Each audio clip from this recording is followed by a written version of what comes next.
चलिए तो आइए हम पढ़ते हैं आज अध्याय 3 एक चर का द्विघाती समीकरण की प्रश्नावली 4। ठीक है, तो प्रश्नावली 4 मैं इसलिए पढ़ा रही हूँ आप लोगों को क्योंकि प्रश्नावली 3 का जो पूर्णवाद विधि का सवाल है वो थोड़ा लेंथी है, तो उसको इस बोर्ड में समझाने में थोड़ी तकलीफ जाएगी। तो जब आप लोग क्लास ज्वाइन करेंगे तब मैं उसको समझाऊंगी। अभी जो सरल सवाल है उसको हम पहले समझ लेते हैं। ठीक है, तो प्रश्नावली 4 का जो हमारा सवाल है, सूत्र विधि द्वारा समीकरण का मूल ज्ञात करना। तो सबसे पहले तो आप लोग ये जान लीजिए कि समीकरण का मूल आप लोग अभी तक निकाल चुके हैं कि समीकरण के दो मूल होते हैं। तो समीकरण के जो मूल निकालने की विधियां होती हैं, पहली विधि होती है गुणनखंड विधि, दूसरी विधि है आपकी पूर्णवर्ग विधि और तीसरी विधि है आपकी सूत्र विधि द्वारा। ठीक है, तो गुणनखंड द्वारा तो आप लोगों ने निकाल लिया है, अब हम सूत्र विधि द्वारा इसको निकालेंगे। ठीक है, तो सूत्र विधि द्वारा किस प्रकार निकालोगे,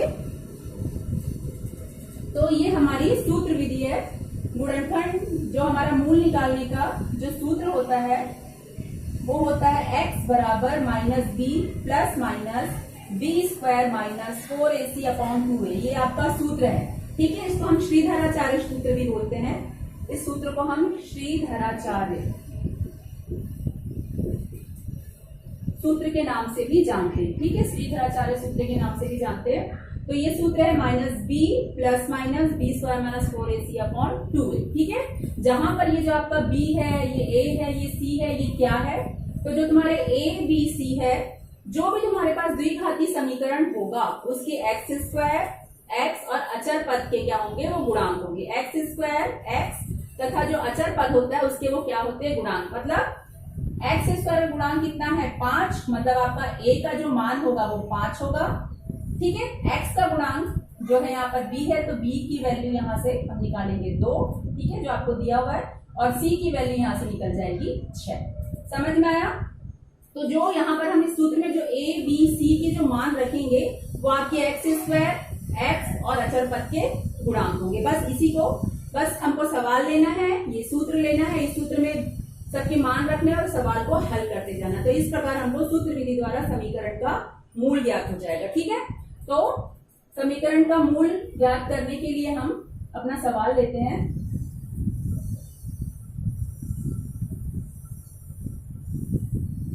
तो यहाँ पे आपका प्रश्न 4 का पहला सवाल है। ठीक है, मैं आप लोगों को उसी तरीके से सवाल समझाऊंगी सरल विधि में, ताकि आप लोगों को समझ आए। जो सवाल पहले समझ आएगा या जो सवाल को मुझे पहले क्लियर करना होगा उस सवाल को मैं पहले क्लियर करूंगी। ठीक है, आगे पीछे हो सकता है। तो पहला सवाल है आपका 9x square plus 7x minus 2 बराबर 0। ठीक है, ये आपका द्विघात समीकरण है। बोल रहा है सूत्र विधि से इस समीकरण का मूल ज्ञात कीजिए। ठीक है, तो हम यहाँ पर सूत्र रखते हैं। तो सूत्र रखने से पहले आप ये कर लीजिए कि मानक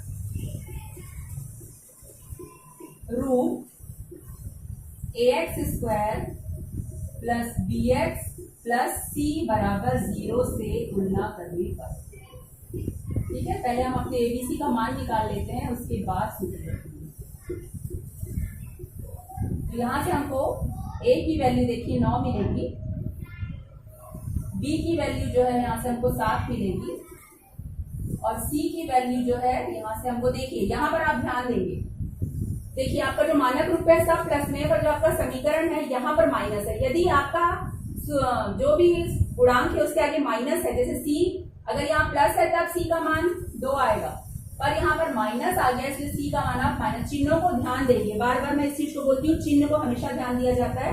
तो c का मान यहाँ आप 2 न लिखे, c का मान आप यहाँ पर -2 लिखेंगे। ठीक है, अभी आपके गुणांक निकल गए, a b और c के मान निकल गए। अब आप सूत्र रखिए। तो हम सूत्र रखते हैं x बराबर minus B plus minus B square minus 4ac upon 2a। ठीक है, हो गया। अब यहाँ पर हम मान रखते जाते हैं। यहाँ पर तो मान रखिए, b का मान है 7, माइनस लिखना है, b का मान 7 है तो 7 आया, प्लस माइनस, फिर b का मान 7 है तो हमने 7 का स्क्वायर रखा, माइनस 4, a का मान हमारा 9 है और c का मान जो है वो हमारा -2 अपॉन 2, और a का मान यहाँ पर कितना है 9। ठीक है, सब मानों को b की जगह पे b का मान रखा, ए की जगह पे ए का मान रखा, सी की जगह पे सी का मान रखा। ठीक है, अब इसको हल करेंगे हम, तो ये तो -7 ही रहेगा, प्लस माइनस 7 का वर्ग हो गया आपका 49। देखिए यहाँ पे माइनस माइनस ये हो गया प्लस। अब इसको हल करेंगे तो आपको मिलेगा 9 चौक 36 और 36 दूनी मिल गया 72 बटा 2 निया 18। ठीक है, मैं थोड़ा इधर आ जाती हूँ। तो इस प्रकार आपको मान मिल गया। अब इसको हम आगे हल करते हैं। ठीक है,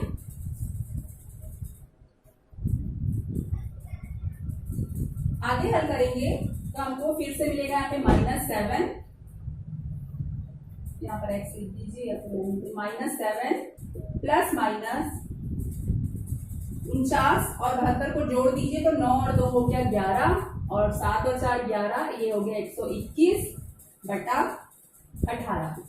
आगे हल करेंगे तो -7 प्लस माइनस 121 की देखिए यहाँ पे वर्गमूल है, तो 121 किसका वर्ग होता है 11 का, तो हमने वर्गमूल को खोल दिया बटा 18। इतना समझ आया। ठीक है, अब इसके बाद देखिए यहाँ पर दो चिन्ह है, प्लस और माइनस। ठीक है, तो एक बार हम प्लस चिन्ह लेंगे, हल करेंगे, और एक बार हम माइनस चिन्ह लेकर हल करेंगे। ठीक है, क्यों? क्योंकि हम जानते हैं कि वर्ग समीकरण के दो मान आते हैं, तो एक बार प्लस चिन्ह लेने पर हमारा मान आएगा और एक बार माइनस चिन्ह लेने पर। ठीक है, तो प्लस चिन्ह लेते हैं तो यहाँ पर हमारा आता है -7 प्लस 11 बटा 18। माइनस प्लस माइनस होता है, 11 में 7 गया आपका, कितना आएगा 4 माइनस बड़ी संख्या है तो प्लस 4 बटे 18 और हल करेंगे तो आपको मिलेगा 2 दूनी 4 और ये पर कटेगा 9। मतलब यहाँ पर आपका x का मान जो आएगा 2 बटा 9 आएगा। यहाँ पर आप इसको अल्फा भी लिख सकते हैं, तो अल्फा का मान जो हमारा आया 2 बटा 9 आया। वैसे हम माइनस चिन्ह लेके आप प्लस की जगह पे माइनस रखेंगे तो -7 -11 बटा 18, माइनस माइनस प्लस हो गया, 11 और 7 18 हो गया, चिन्ह लगेगा बड़ी संख्या का और जब आप इसको काटेंगे तो आंसर आएगा -1। मतलब यहाँ पर x की वैल्यू कितनी है हमारी -1। एक मूल आया 2 बटा 9, एक मूल आया -1, हम इसको बीटा भी लिख सकते हैं, तो बीटा बराबर -1। तो इस प्रकार आप सूत्र के द्वारा जो है समीकरण के मूल ज्ञात कर सकते हैं। ठीक है, तो आपको सवाल समझ आया? एक सवाल और मैं समझा देती हूँ, यदि नहीं समझ में आया हो तो एक सवाल हम लोग और बना लेते हैं।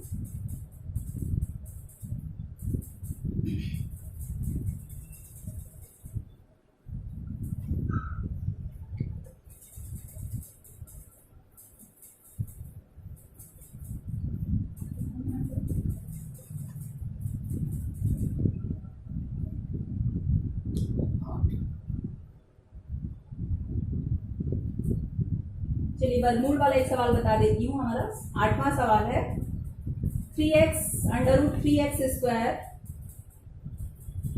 माइनस 10x, यहाँ पर है √3x square minus 10x minus 8√3 equal 0, -8√3 = 0। यहाँ भी हम वही करेंगे, मानक रूप से पहले तुलना कर लीजिए, ax² + bx + c = 0। तो तुलना करेंगे, तुलना करने पर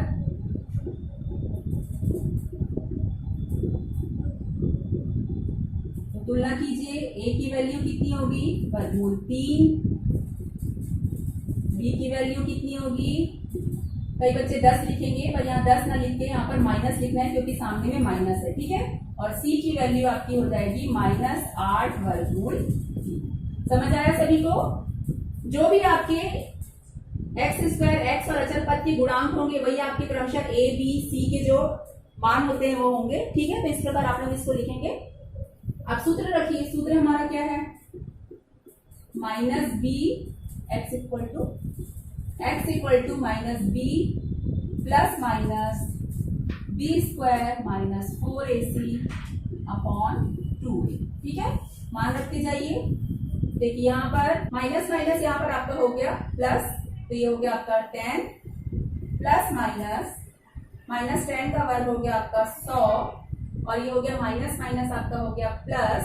ठीक है, अब यहाँ पर देखिए 4 माइनस माइनस प्लस हो गया, ये हो गया 4 × 8 = 32 और √3 और √3 हो गया 3, तो 32 दिया आपका कितना हो जाएगा 96। 32 दिया कितना हो जाएगा आपका 96।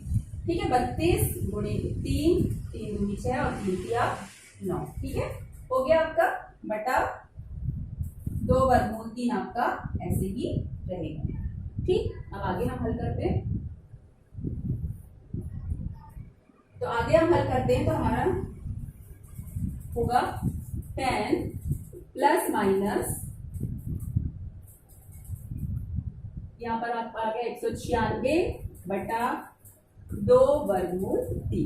ठीक है, तो यहाँ पर आ जाएगा 10 प्लस माइनस 196 किसका वर्गमूल होता है 14 का। 196 का वर्गमूल जो होता है वो 14 होता है, तो 2√3। ठीक है, एक बार प्लस चिन्ह लेंगे हम और एक बार माइनस चिन्ह लेंगे।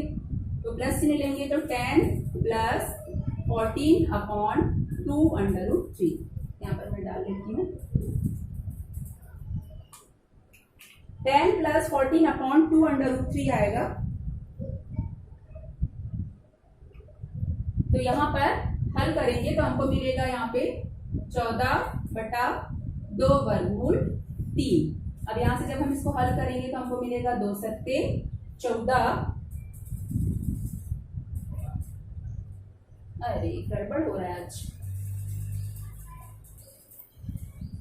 10 और 14 हो गया 24 बटा 2√3। यहाँ से आपका कट जाएगा 12 बार, तो हमको मिलेगा 12√3। ठीक है, अब उसके बाद यहाँ पे देखिए माइनस चिन्ह लेने पर होगा 10 - 14 बटा 2√3। यहाँ से हमको मिलेगा -4 बटा 2√3। यहाँ से 2 से 2 कट गया तो -2√3। ठीक है, चूंकि वर्गमूल जो है वो नीचे नहीं रहता, तो हम हर परिमेयकरण करके हल करते हैं।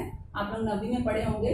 तो वर्गमूल 3 नीचे है तो हम यहाँ पर हर परिमेयकरण कर देंगे, तो हमको यहाँ से मिलेगा 12√3 बटा वर्गमूल 3 कितना हो गया 3, काटेंगे तो आंसर आएगा 4√3। ठीक है, और वैसे यहाँ पर हल करेंगे, ये अल्फा की वैल्यू हो गई। यहाँ पर हम हल करेंगे तो वर्गमूल 3 बटा वर्गमूल 3, ये हो गया हमारा -2√3 बटा 3।